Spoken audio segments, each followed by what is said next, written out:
Sometimes the biggest stories aren't in the headlines of ancient texts. They're hidden away in the footnotes, or, in this case, they were lost to time completely.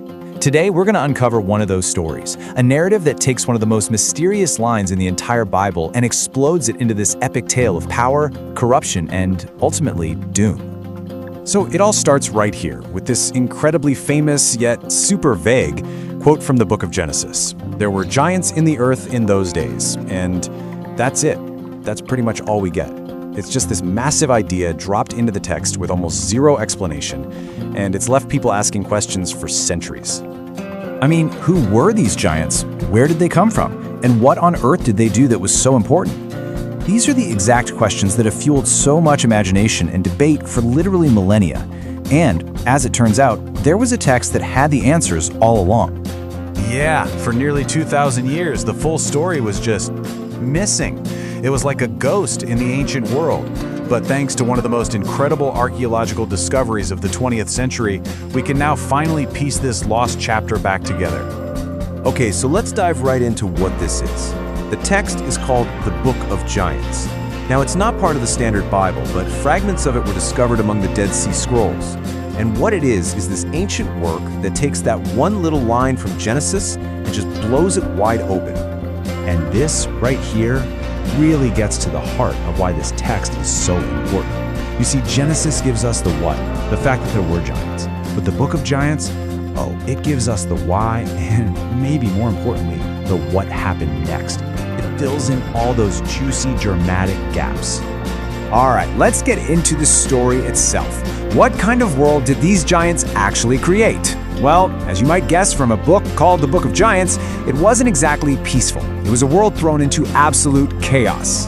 So, according to the text, these giants were the children of fallen angels. They're called the Watchers, who came down to Earth and had kids with human women. And these children, the giants, were basically a force of pure destruction. They brought endless violence, they corrupted nature itself, and they completely disrupted the fundamental balance of the entire universe. But what makes the story so compelling is that it's not just some simple myth. I mean, the giants aren't just a faceless horde of monsters. No, they're actual characters. They're given names like Oya and Mahwe. They have personalities, conflicts, and even their own inner struggles. And this brings us to a really fascinating turning point in the whole story. These beings were unimaginably powerful, right? They seemed unstoppable. So you have to ask, what could possibly frighten a giant? The answer, as it turns out, wasn't some other monster or a bigger army. So let's get to the next part of their tale, which is all about the giants' fear.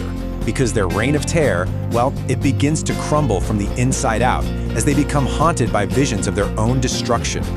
And what's so fascinating here is that all of their immense physical power was totally useless against what was happening inside their own heads.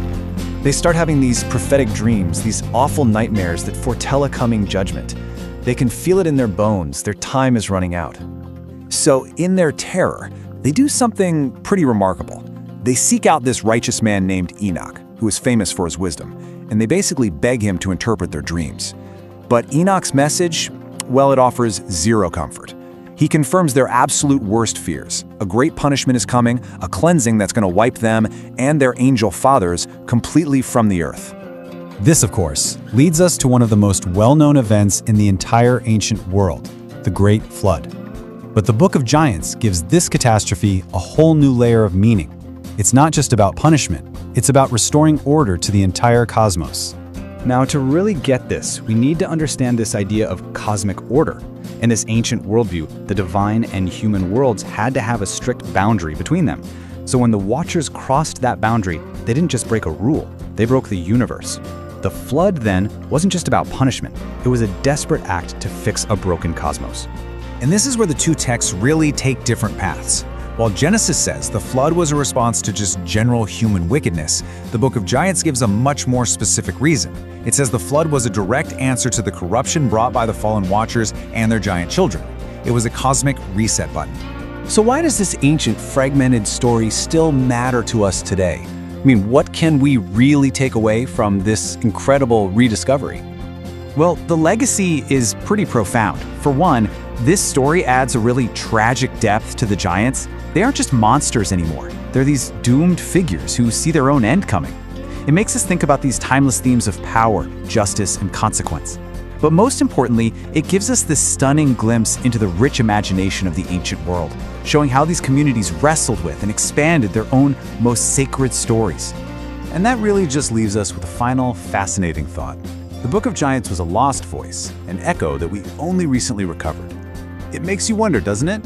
What other stories, what other echoes of the ancient world are still out there, just waiting to be heard?